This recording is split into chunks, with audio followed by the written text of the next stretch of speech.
एक राजा था। उसके महल में एक बहुत सुंदर बाग में तरह तरह के फूलों के पौधे और अनेक प्रकार के मीठे फलों के पेड़ थे। लेकिन इस बाग में सबसे आश्चर्यजनक चीज थी, एक सेब का पेड़ था जिसमें सोने के सेब लगते थे।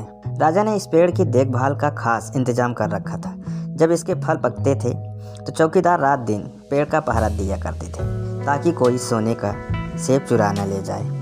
लेकिन एक दिन की बात है कि बाग के मालिक ने जब सोने के सेबों को गिना तो उसमें से एक सेब गायब था। उसने दौड़कर राजा को खबर दी।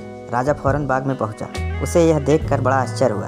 देखभाल का इतना पक्का इंतजाम होने पर भी एक सेब किसी ने चुरा लिया। उसने ऐलान किया कि कोई सोने के सेब को चुराने वाले को चोर का पता देगा, उसे इनाम दिया जाएगा। सबसे बड़े राजकुमार ने कहा कि रात में वह पहरा देगा और चोर को पकड़ने की कोशिश करेगा। राजा ने उसको इसकी इजाज़त दे दी। बड़ा राजकुमार रात को पहरा देने लगा, लेकिन 2 घंटे बाद ही उसे नींद आ गई और वह सो गया। सुबह उठकर जब उसने सेबों को गिना तो वह देखकर चकित रह गया। रात भर में एक और सेब गायब हो गया। इसके बाद दूसरी रात को मझले राजकुमार ने पहरा देने का काम संभाला। उसे भी नींद आ गई। तीसरा सेब चोरी हो गया। राजा बहुत चिंतित था। दरबारियों की भी समझ में नहीं आ रहा था कि क्या किया जाए। सब लोग उदास बैठे थे कि इतने में सबसे छोटा राजकुमार आया और उसने कहा कि आज की रात मैं पहरा दूंगा और चोर को पकड़ूंगा। राजा इस राजकुमार से खुश नहीं था। वह उसे मूर्ख भी मानता था। उसने उसे डांटते हुए कहा कि तुम क्या समझते हो, क्या तुम्हें इसमें सफलता मिलेगी? तुमसे बड़े बड़े और तुमसे ज़्यादा समझदार दोनों राजकुमार इस काम में असफल हो चुके हैं। तुम जाओ अपना काम करो। लेकिन छोटा राजकुमार नहीं माना। उसने राजा से प्रार्थना की कि उसे एक मौका जरूर दिया जाए। अंत में राजा राजी हो गया। राजकुमार रात में पहरा देने लगा। उसने तय किया कि वह किसी भी हाल में नहीं सोएगा और चोर को जरूर पकड़ेगा। जब आधी रात हुई तो 12 बजे का आखिरी घंटा बजा तो राजकुमार ने देखा कि एक सुंदर सोने की चिड़िया कहीं से उड़ती हुई आई और सेब के पेड़ पर बैठ गई। उसने देखते ही देखते सोने का एक सेब तोड़कर अपनी चोंच में पकड़ लिया। राजकुमार ने फौरन निशाना साध कर तीर चला दिया, लेकिन तीर चिड़िया को नहीं लगा और वह पंख फड़फड़ाते उड़ गई। हाँ, इतना आवश्यक हुआ कि उसका एक सुनहरा पंख टूटकर जमीन पर आ गिरा। दूसरे दिन सुबह राजकुमार ने राजा को सारी बात बता दी और वह सोने का पंख उसने सामने रख दिया। पंख इतना सुंदर और इतना कीमती था कि राजा उसे देखता ही रह गया। उसने कहा, अगर इस चिड़िया का एक पंख इतना सुंदर है तो वह पूरी चिड़िया कितनी सुंदर होगी। मैं चाहता हूँ कि उस चिड़िया को कोई पकड़ लाए। सबसे पहले बड़ा राजकुमार इस काम के लिए रवाना हुआ। चलते चलते वह जंगल में पहुँचा। वहाँ उसने एक लोमड़ी को पेड़ के नीचे आराम करते हुए देखा। राजकुमार ने मौका देखकर तीर अपने धनुष में चढ़ा लिया। वह तीर छोड़ने ही जा रहा था कि लोमड़ी ने चिल्लाकर कहा, राजकुमार मुझे मत मारो। मुझे पता है कि तुम सोने की चिड़िया की खोज में निकले हो। तुम मेरी राय मानो तो तुम्हारा काम जल्दी ही हो जाएगा। तुम इसी रास्ते से सीधे चले जाओ। शाम होने पर तुम एक गांव में पहुंचोगे। वहां तुम्हें आमने सामने 2 सराएं मिलेंगी। एक सराय खूब सजी सजाई और सुंदर सी होगी, लेकिन तुम उसमें मत ठहरना। तुम उसके सामने वाली दूसरी सराय में ठहरना, जो बहुत मामूली और देखने में भी भद्दी सी होगी। ऐसा करने पर तुम्हारा काम आसानी से पूरा हो जाएगा। लोमड़ी का बात सुनकर राजकुमार को हंसी आ गई। उसने डांट कर कहा, भाग जा यहाँ से, मुझे तुम्हारी सलाह की जरूरत नहीं है। यह कहकर उसने तीर छोड़ दिया। लेकिन लोमड़ी बहुत चालाक थी। वह बचकर निकल भागी। राजकुमार आगे चलता गया। शाम को जब वह एक गांव में पहुंचा तो उसने देखा कि वहाँ सड़क के किनारे सचमुच में 2 सराएं थीं। उनमें से एक सराय खूब सजी सजाई थी और उसके अंदर से लोगों की नाचने गाने की आवाज़ें आ रही थी। दूसरी सराय भद्दी सी थी और वह अंधेरा घिरा हुआ था।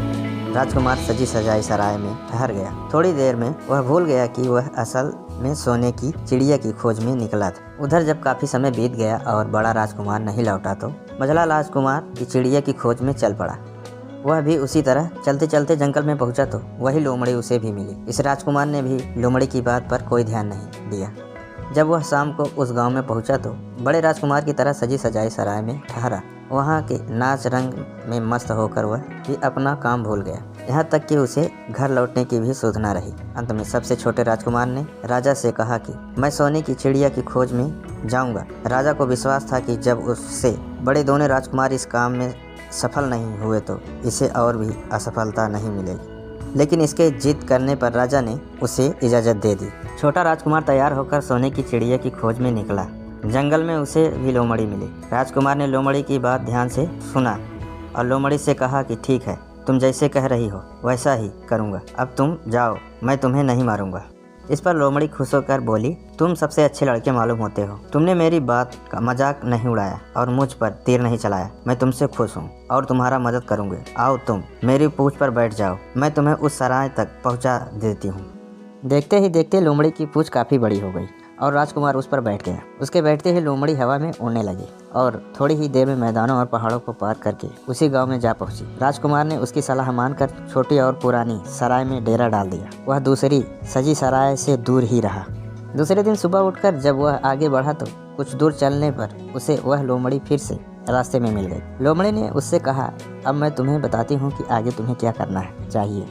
तुम सीधे चलो, आगे चलने पर तुम्हें एक बहुत बड़ा किला मिलेगा जिस पर सिपाही लोग का पहरा दे रहे होंगे। तुम सिपाहियों से डरना मत और सीधे अंदर चले जाना, क्योंकि वे इस समय सो रहे होंगे। तुम बेधड़क होकर किले में घुसते चले जाना और उसके कमरों को पार करते हुए उस जगह पहुंच जाना जहां लकड़ी के एक मामूली से पिंजरे में सोने की चिड़िया बंद है।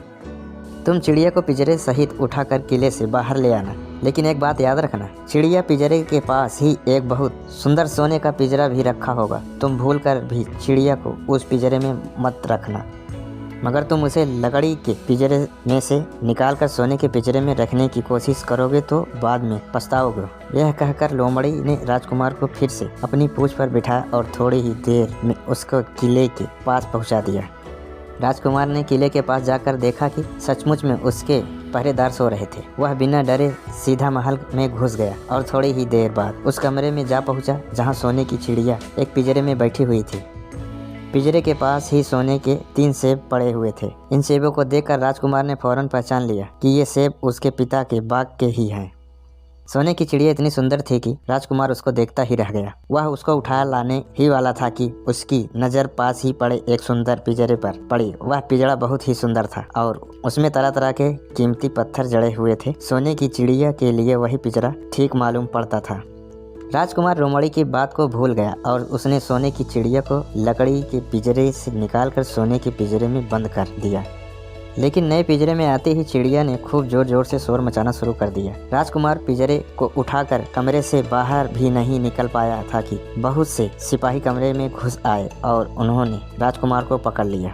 अब राजकुमार को अपनी भूल का पता चला। उसे याद आया कि लोमड़ी ने उससे क्या कहा था, लेकिन अब क्या हो सकता है। सिपाही उसे खींचते हुए राजा के दरबार में ले गए। राजा के पूछने पर राजकुमार ने सारी बात सुनाई। राजा बोला, तुम मेरे महल में चोरी करने के लिए घुसे थे। मैं तुमको माफ़ नहीं कर सकता हूँ। तुम्हें फांसी की सज़ा दी जाएगी, लेकिन मैं तुम्हें एक मौका देता हूँ। अगर तुम मेरे लिए सोने का घोड़ा ला दो तो मैं न सिर्फ तुम्हें छोड़ दूंगा बल्कि सोने की चिड़िया भी तुम्हें दे दूंगा। राजकुमार को अपनी जान बचाने के लिए राजा की शर्त माननी पड़ी। अब वह सोने के घोड़े की तलाश में निकला। किले के बाहर जाने पर उसने देखा कि लोमड़ी उसका इंतजार कर रही है। उसने लोमड़ी को सारी बातें बताई। लोमड़ी ने निराश होते हुए कहा, मैं अब तुम्हारी कोई मदद नहीं करूंगी। तुमने मेरे कहने के अनुसार नहीं किया। मैंने जिस तरह से कहा था, अगर तुम उस तरह से काम करते तो इस मुसीबत में नहीं फंसते और सोने की चिड़िया तुम्हें मिल जाती। राजकुमार बोला, इस बार मुझे माफ़ कर दो, मुझसे गलती हो गई। मेरा काम तुम्हारी सहायता के बिना नहीं चलेगा। मुझे राजा ने सोने का घोड़ा लाने के लिए कहा है, वरना वह मुझे फांसी पर चढ़ा देगा। लोमड़ी ने कहा, खैर मैं तुम्हें माफ़ करती हूँ। अब तुम ऐसा करो कि मेरी पूंछ पर बैठकर सीधे चलो। कुछ दूर जाने पर तुम्हें एक दूसरा किला मिलेगा। उसी किले में घुड़सवार में तुम्हें सोने का घोड़ा बंधा हुआ मिलेगा। महल के नौकर चाकर सब सो रहे होंगे। तुम चुपचाप जाना और घोड़े को खोल देना, लेकिन एक बात याद रखना, वहाँ घोड़े के पास ही घोड़े पर कसने के लिए 2 जीनें रखी होंगी। उसमें से एक तो पुरानी चमड़े की जीन होगी और दूसरी सोने की जीन होगी। तुम सोने की जीन को छूना भी मत और उस घोड़े पर पुरानी चमड़े की जीन को कसकर सवार हो जाना और उसे दौड़ते हुए किले से बाहर चले आना। राजकुमार ने वादा किया कि वह ठीक वैसा ही करेगा। लोमड़ी ने उसको अपनी पूंछ पर बैठाया और कुछ ही देर में वह उसे ले किले के पास जा पहुँची। किले के पास पहुंचते ही लोमड़ी ने उसे नीचे उतारा और फिर वहां से चली गई। राजकुमार सीधा फाटक से किले में घुस गया। अंदर जाकर उसने देखा कि वहां के सभी नौकर चाकर सोए हुए थे। थोड़ी ही देर में वह किले के घुड़साल में जा पहुंचा। वहां एक बहुत सुंदर सुनहरा घोड़ा बंधा हुआ था। राजकुमार ने पास जाकर देखा कि वह घोड़ा सचमुच सोने का था। ऐसा सुंदर घोड़ा उसने सपने में भी नहीं देखा था। उसने आगे बढ़कर घोड़े को खोल दिया। जब वह बाहर निकलने लगा तो उसकी नज़र एक कोने में पड़ी हुई सोने की जीन पर गई। यह जीन बहुत सुंदर थी और इसमें हीरे मोती जड़े हुए थे। उसके पास ही एक फटी पुरानी चमड़े की जीन पड़ी हुई थी। इतने सुंदर घोड़े पर पुराने चमड़े की जीन कसना राजकुमार को अच्छा नहीं लगा। उसने सोने की जीन उठा ली और घोड़े पर कसना शुरू किया। इतने में घोड़ा जोर से हिनहिना उठा। किले के नौकर चाकर जाग आए। थोड़ी ही देर में राजकुमार पकड़ लिया गया। राजकुमार को सिपाहियों ने हाथ बांधकर अपने राजा के सामने पेश किया। राजा ने सारी बातें सुनकर कहा, तुमने मेरे घोड़े को चुराने की कोशिश की है, इसलिए तुम्हें फांसी की सजा दी जाएगी। लेकिन अगर तुम मेरा एक काम कर दो तो मैं तुम्हें छोड़ सकता हूँ। यहाँ से कुछ ही दूर एक सोने का महल है और उसमें बहुत सुंदर राजकुमारी रहती है। अगर तुम अपनी जान बचाना चाहते हो तो उस राजकुमारी को मेरे पास ले आओ। तुम्हें इनाम में यह सोने का घोड़ा दे दूंगा। बेचारा राजकुमार वह फिर से एक नई मुसीबत में फंस गया। उसे मजबूर होकर राजा की शर्त माननी पड़ी। अब वह सोने के महल की खोज में निकला। कुछ ही दूर चलने पर फिर उसे वह लोमड़ी मिली। पता नहीं कैसे लोमड़ी को सारी बातें मालूम हो गई थी। वह बोली, देखो तुमने इस बार मेरी बात नहीं मानी। मेरी बात मान जाते तो यह नई मुसीबत तुम्हारे गले नहीं पड़ती। खैर, मुझे तुम पर दया आ रही है, मैं तुम्हारी मदद करूंगी। चलो मैं तुमको सोने के महल के पास पहुंचा देती हूँ। तुम महल के बाहर ही कहीं पीछे छिपे रहना। जब उसमें से शाम को राजकुमारी तालाब में नहाने के लिए बाहर आएंगे तो तुम आगे बढ़कर उनका हाथ पकड़ लेना। जैसे ही तुम उसको छुओगे राजकुमारी तुम्हारे साथ आने के लिए राजी हो जाएगी। लेकिन एक बात याद रखना, तुम उसको वहाँ से अपने साथ ले आना। उसे वापस महल में मत जाने देना। वह तुमसे कहेगी कि मैं अभी अपने माता पिता से मिलकर आती हूँ, लेकिन तुम उसकी बातों में मत आना, वरना फिर मुसीबत में फंस जाओगे। यह कहकर लोमड़ी ने फिर से अपनी पूंछ फैला दी और राजकुमार उस पर बैठ गया। देखते देखते लोमड़ी हवा में उड़ती हुई कुछ देर बाद सोने के महल के पास जा पहुंची। महल के पास पहुंचते ही राजकुमार एक पेड़ की आड़ में छिपकर बैठ गया। शाम को जब राजकुमारी नहाने के लिए किले से बाहर आई तो राजकुमार ने हिम्मत करके आगे बढ़कर उसका हाथ पकड़ लिया। उसके छूते ही राजकुमारी उसके साथ चलने के लिए तैयार हो गई। वह बोली, राजकुमार तुम मुझे जहाँ भी ले जाना चाहोगे मैं तुम्हारे साथ चलूंगी, लेकिन मुझे थोड़ी देर के लिए अपने माता पिता से मिल आने दो।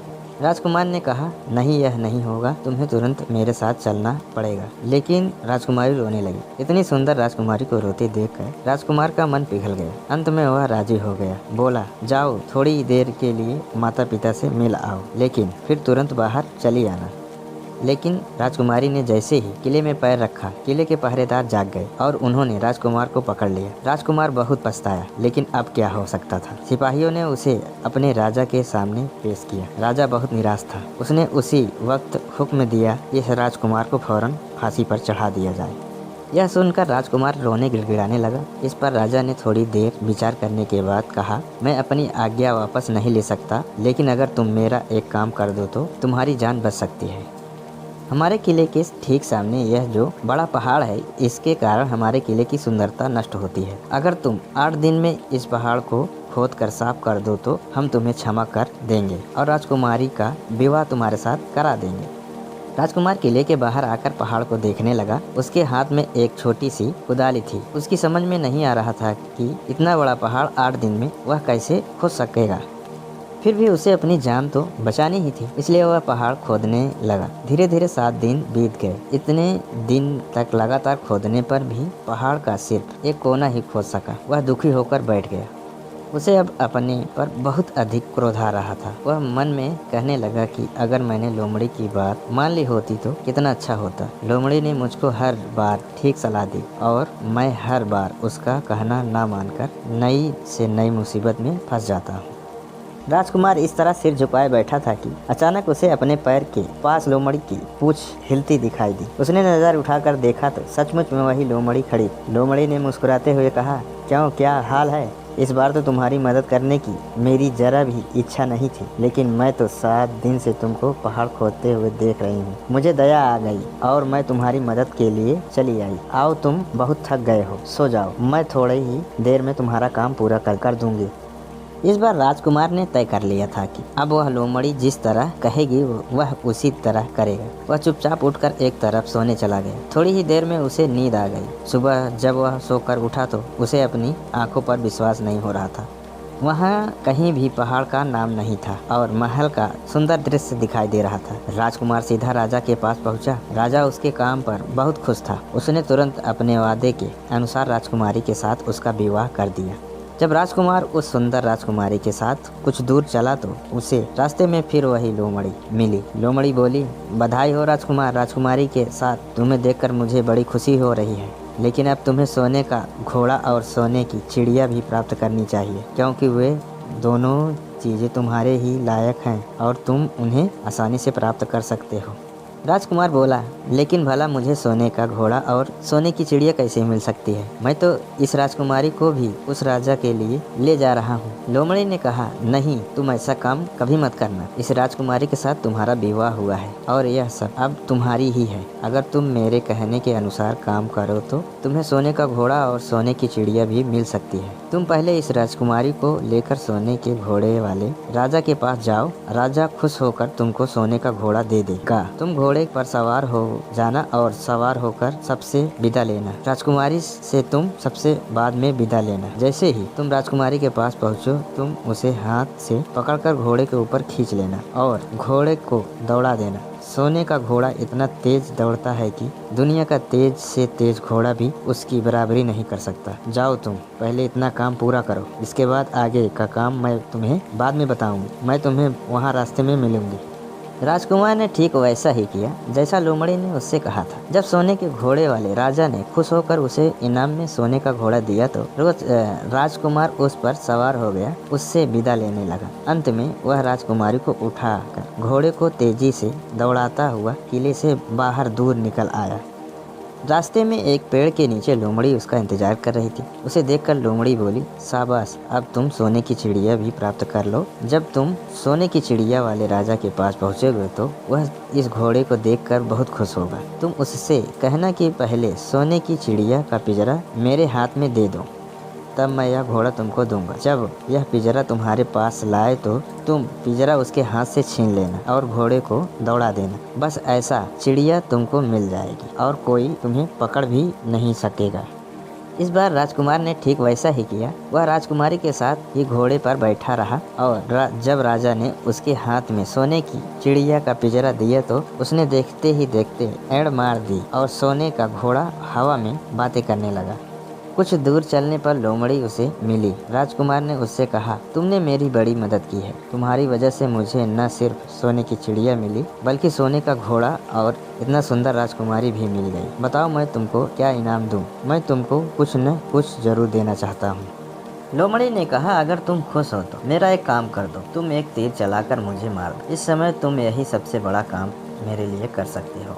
राजकुमार ने कहा, भला यह कैसा हो सकता है? तुमने मेरी इतनी मदद की और मैं बदले में तुम्हें मार दूं? मुझसे यह नहीं होगा। यह सुनकर लोमड़ी बड़ी दुखी हुई और बोली, अगर तुम मेरा यह काम नहीं कर सकते हो तो फिर ठीक है, जाओ, लेकिन मैं तुम्हारी भलाई के लिए ही कह रही हूँ कि तुम दो बातें जरूर याद रखना। एक तो तुम किसी कुएं की दीवार पर मत बैठना और दूसरे तुम ऐसे लोगों के लिए धन मत खर्च करना जिन्हें फांसी मिलने वाली हो। राजकुमार बोला, भाई तुम भी अजीब हो, तुम्हारी बातें मेरी समझ में नहीं आती है। भला मैं कभी कुएं की दीवार पर क्यों बैठूंगा और ऐसे आदमियों पर धन क्यों खर्च करूंगा जिनको फांसी दी जाने वाली हो। लेकिन लोमड़ी ने उसकी बात का कोई जवाब नहीं दिया और अलविदा कहकर वहां से चली गई। राजकुमार सोने का घोड़ा दौड़ाता हुआ आगे बढ़ा। राजकुमारी उसके साथ ही बैठी हुई और सोने की चिड़िया का पिंजरा उसके हाथ में था। कुछ ही देर में राजकुमार उस छोटे गाँव में जा पहुँचा जिसमें वो दोनों सराय।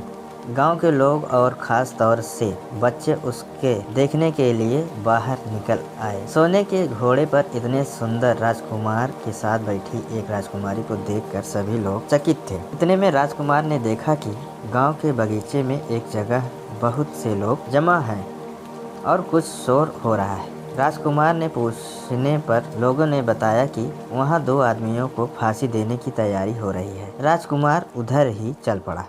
वहां पहुंचने पर उसने पहचान लिया कि जिन आदमियों को फांसी दी जाने वाली वे और कोई नहीं बल्कि के ही भाई थे। वे लोग तब से उसी सजी सजाई सराय में रह रहे और तरह तरह के बुरे काम करते थे। वे जुआ भी खेलते थे और जुए में बहुत सा धन हार चुके थे। उन्होंने लोगों से बहुत सा रुपया भी उधार लिया था।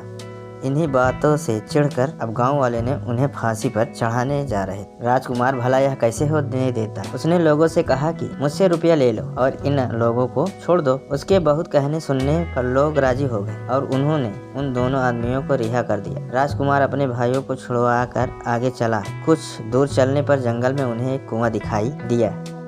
इस पर राजकुमार के कुछ देर कुएं के पास आराम करते हुए वहां ठंडा पानी पीने के बाद हम लोग आगे चलेंगे। राजकुमारी राजी हो गई। अब तक वह यह भी भूल चुका था कि लोमड़ी ने विदा होते समय क्या कहा था। वह घोड़े से उतरकर कुएं की दीवार पर बैठ गया और आराम करने लगा। उसके दोनों भाइयों ने मौका देखकर उसे कुएं में ढकेल दिया। इसके बाद उन्होंने घोड़े पर राजकुमारी को डाला और सोने की चिड़िया का पिंजरा उठाया और वहां से चलते बने। कुछ ही देर में वे लोग अपने राज्य में लौट आए। घर लौटकर उन्होंने राजा से कहा, हम लोग सोने की चिड़िया को पकड़ लाए हैं। इसी चिड़िया ने हमारे बाग में से सोने के सेब चुराए थे। इसके साथ ही हम यह सोने का घोड़ा और राजकुमारी भी लाए हैं। राजा बहुत खुश हुआ। सारे राज्य के लोग खुशियां मनाने लगे, लेकिन राजकुमारी खुश नहीं थी। वह बराबर रोती रहती थी। उसने खाना पीना छोड़ दिया। यही नहीं, घोड़े ने भी दाना पानी बंद कर दिया और सोने की चिड़िया भी उदास रहने लगी। राजा ने बहुत कोशिश की, लेकिन न तो वह राजकुमारी खुश हुई और न सोने का घोड़ा और न सोने की चिड़िया ने दाना खाना शुरू किया।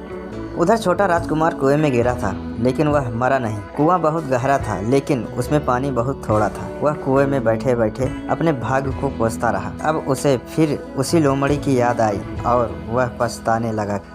अगर मैंने उसका कहना मान लिया होता, मैं मुसीबत में न फंसता। राजकुमार ने जैसे ही लोमड़ी को याद किया, लोमड़ी न मालूम कैसे कुएं के मुंह पर आ पहुंची और बोली, देखो राजकुमार, मैंने पहले ही तुम्हें समझाया था कि किसी कुएं की दीवार पर मत बैठना और ऐसे आदमियों की मदद मत करना जिन्हें फांसी दी जाने वाली हो, लेकिन तुम नहीं माने। खैर चलो, अब आखिरी बार मैं फिर तुम्हारी मदद किए देती हूँ। लो मेरी पूंछ पकड़कर कुएं से बाहर निकल आओ। यह कहकर लोमड़ी अपना पूंछ कुएं में लटका दी। देखते देखते पूंछ इतनी लंबी हो गई, कुएं में पेंदे में पड़े राजकुमार के पास तक जा पहुंची। राजकुमार उसे पकड़कर कुएं से बाहर निकल आया। लोमड़ी ने उससे कहा, जाओ अब तुम अपने घर जाओ, लेकिन जरा होशियार रहना। तुम्हारे भाई तुम्हारी जान के दुश्मन हैं। वे लोग जरूर तुमको ढूंढ रहे होंगे। राजकुमार घर की ओर चल पड़ा। अपने राज में पहुंचने पर उसे एक भिखारी मिला। भिखारी को उसने अपने सुंदर कपड़े दान में दे दिए और उसके भद्दे पुराने कपड़े पहन लिए। इस तरह भेष बदल कर वह अपने किले में पहुंचा। वहां उसके पहुंचने पर एक बड़ी आश्चर्यजनक बात, सोने का घोड़ा खुशी से हिनहिनाने लगा और दाना खाने लगा। सोने की चिड़िया भी अपने पिंजरे में खुशी से फुदकने लगी और गाना गाने लगी। राजकुमारी ने अपने आंसू पोंछ डाले और वह भी खुश दिखाई देने लगी। लेकिन राजा की समझ में कुछ नहीं आया। उसने राजकुमारी से इसका कारण पूछा तो वह बोली, मैंने तो पहले ही आपको सारी कहानी बता दी थी। आपके बड़े और मझले राजकुमार ने छोटे राजकुमार के साथ धोखा किया है। इन्होंने आपको भी धोखा दिया है, लेकिन अब आपका छोटा राजकुमार यहाँ पर आ पहुँचा है, इसलिए मुझे बहुत खुशी हो रही है। उसी के साथ मेरी शादी हुई है और मैं उसके साथ सुखी रह सकती हूँ।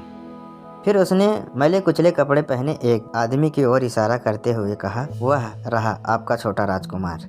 राजा ने भी अपने छोटे लड़के को पहचान लिया। अब राजा ने अपने छोटे बेटे के बारे में अपने विचार बदल लिए। अब वह उसको बहुत समझदार और बहादुर मानने लगा और उससे बहुत अधिक प्यार करने लगा। उसने उसको राजगद्दी पर बिठाने का निश्चय किया। बड़े और मझले राजकुमार ने अपने छोटे भाई को धोखा नहीं दिया था, बल्कि राजा को भी धोखा दिया था। इससे राजा उनसे बहुत नाराज था।